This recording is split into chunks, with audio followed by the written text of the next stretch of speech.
부자들은 절대 안 하는 가난한 사람의 5가지 습관을 아시나요? 서서히 가난해지는 최악의 소비 습관을 알려드리겠습니다. 소비 습관이 한번 망가지면 악순환이 시작되기 때문에 처음부터 좋은 습관을 들이는 게 필수입니다. 많은 사람들이 이걸 모르고 생활하다가 결국 생활비 대출에 손을 댑니다. 오늘 영상에서는 잘못된 소비 습관과 해결 방법까지 모두 알려드릴 거예요.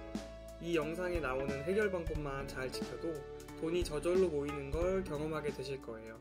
그럼 시작하겠습니다. 반드시 가난해지는 습관 첫 번째는 소비 순서의 뒤바뀜입니다. 혹시 통장이라는 말 들어보셨나요? 각종 할부금이나 대출이자로 월급이 들어옴과 동시에 나가버리는 거죠. 실제로 제 친구들의 경우도 먼저 신용카드를 막 결제하고요. 월급이 들어오면 그제서야 결제한 금액을 갚아서 생활하더라고요. 리볼빙을 예로 들어볼게요. 개인 재정 사이트 뱅크레이트에 따르면 매달 신용카드 리볼빙으로 살아가는 카드 소지자 비율은 46%나 됩니다.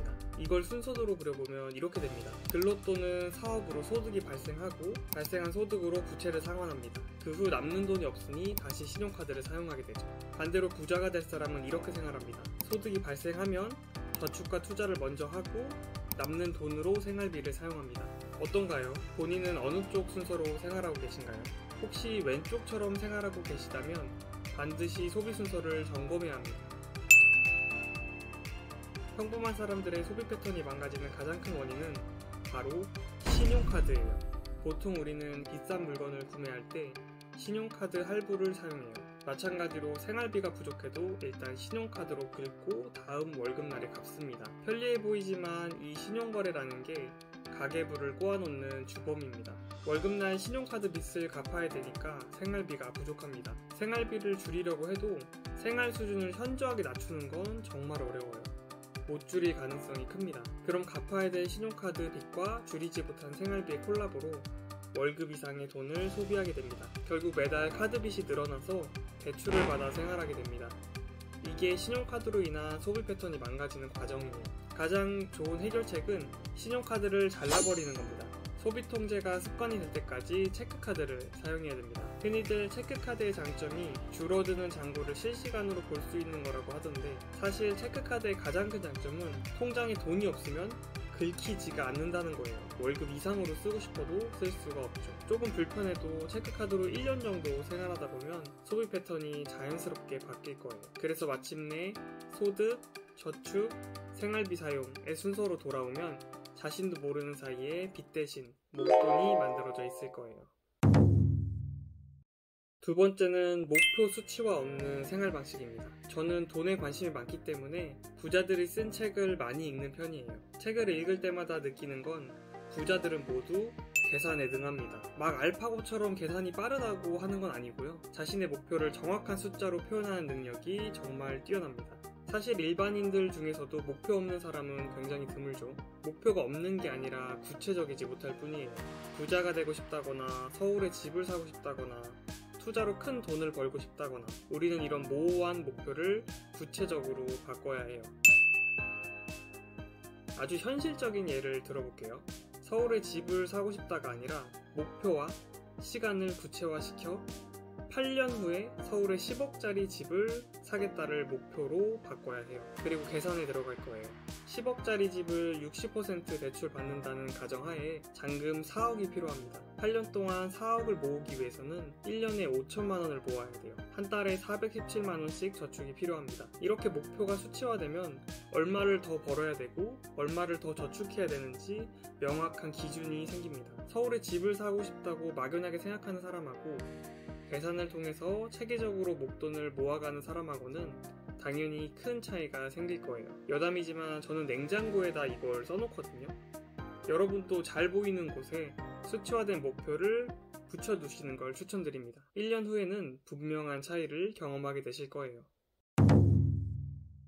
반드시 가난해지는 습관 세 번째는 노후 준비가 없는 삶입니다. 여러분, 대한민국의 노인 빈곤율이 OECD 1등인 걸 아시나요? 2020년 기준으로 노인 빈곤율이 40%가 넘어요. 쉽게 말하자면 대한민국 사람 절반은 노년을 빈곤하게 보내게 됩니다. 그래서 우리는 노후 대비 플랜을 갖고 있어야 합니다. 먼저 본인이 은퇴했을 때 얼마를 가지고 생활할 수 있을지 은퇴 생활비를 정해야 해요. 저의 경우는 한 달에 최소 150만 원이 있어야 할 것 같아요. 60세에 은퇴해서 90세까지 30년간 매달 150만 원이 나오면 좋겠습니다. 물가 상승률을 고려한다면 매달 150만 원 저축 플러스 물가 상승률만큼의 수익률이 발생되어야 합니다.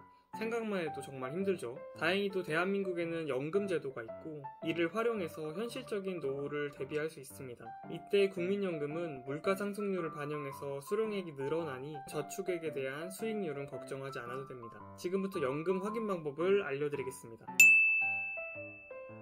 검색창에 금융감독원 통합연금 포털로 들어갑니다. 그리고 여기 내 연금 조회를 클릭합니다. 본인의 국민연금이나 퇴직연금을 조회한 후 예시 연금액을 클릭해서 노년에 받을 수 있는 연금을 확인해주세요. 만약 본인이 생각한 은퇴 생활비보다 부족할 경우 개인연금을 추가로 신청해서 부족분을 채우시면 됩니다. 저의 경우는 은퇴 후 한 달에 100만원 이상의 연금이 나오네요. 희망퇴직 생활비가 150만원이니까 저는 매달 50만원 저축 플러스 물가 상승률만큼의 수익률만 얻으면 노후 준비가 끝나겠네요. 또 한 가지 팁을 드리자면 개인연금은 소득에 따라 매년 16.5%까지의 세액공제를 받으실 수 있어요. 즉 물가 상승률을 뛰어넘는 세액공제를 받으실 수 있습니다. 아직 투자가 어색해서 물가 상승률만큼의 수익률이 안 나오시는 분들은 개인연금에 공제액을 더해서 저축하시면 투자 부담이 많이 줄어들 거예요. 네 번째는 남들이 하는 건 다 해봐야 하는 유행에 민감한 유형입니다. 이 유형은 목돈 모으기가 아주 어려워요. 평범한 직장인이 부자가 되기 위해서는 해야 할 첫 번째 일이 바로 투자용 목돈 마련이거든요. 만약 유행에 민감한 소비를 하고 있다면 돈이 모일만 하면 써버리고 다시 모일만 하면 써버리는 악순환을 경험하게 됩니다. 당연히 목돈 마련이 힘들겠죠. 사실 이건 친구가 중요한 것 같아요. 유행은 주변인들이 만드는 건데 영향을 안 받을 수가 없거든요. 친구들이 모두 여행 덕후들이라서 여행을 가자고 계속 꼬드겨요. 그럼 당연히 여행을 따라가게 되겠죠. 이것처럼 주변인들의 말이나 미디어, 직장 내 분위기 등에 의해서 자연스럽게 남들을 따라가는 소비를 하게 됩니다. 이것만 극복할 수 있다면 악순환의 고리를 끊고 목돈을 안전하게 지킬 수 있습니다. 우리는 유행에 민감한 소비가 아니라 본인의 리듬에 맞춘 소비를 해야 돼요. 남들이 여행 가고 명품을 살 때 본인의 사고 싶은 마음을 잘 참으면 여행비와 명품비는 오롯이 노후자금 또는 투자금이 됩니다. 여행 가지 말란 소리는 아니에요. 하지만 목돈 마련을 해치면서까지 소비하는 건 옳지 않습니다. 유행성 소비를 극복하는 방법이 있습니다. 바로 소비하기 전에 질문을 던져보는 거예요. 이 상품이 나에게 필요할까? 이 상품이 없으면 내 생활이 불편해질까? 라는 질문입니다. 이 두 질문을 함으로써 비합리적인 소비를 걸러낼 수 있어요. 예를 들면 미디어에서 한창 와플 기계가 유행한 적이 있었거든요. 그때 모든 사이트에 와플 기계가 매진될 만큼 인기가 좋았어요. 하지만 시간이 지나서 그 와플 기계를 지속적으로 쓰고 있는 사람은 몇 없어요. 그냥 집에 쌓여있는 거죠. 와플 기계를 사기 전에 와플 기계가 나한테 꼭 필요할까? 와플 기계가 없으면 내 생활이 불편해질까? 라는 질문을 던졌다면 불필요한 소비를 참을 수 있었을 거예요. 저도 이 질문을 통해 소비를 통제하는 경우가 많습니다. 여러분도 꼭 활용해 보셨으면 좋겠어요. 마지막 다섯 번째는 비상금 없이 생활하는 경우예요. 비상금이 없으면 잘 쌓아놓은 소비 습관도 한 번에 무너질 수 있습니다. 인생의 진리가 하나 있어요. 우리 인생은 언젠간 반드시 큰 돈 쓸 일이 생깁니다. 병에 걸릴 수도 있고요. 직장을 퇴사하거나 경조사가 한 번에 5개씩 들어올 때도 있거든요. 이때 비상금 통장이 아니라 생활비에서 처리한다면 1번에서 말씀드린 소비 순서가 뒤바뀐 최악의 상황이 전개됩니다. 그래서 우리는 비상금 통장을 만들어서 관리해야 돼요.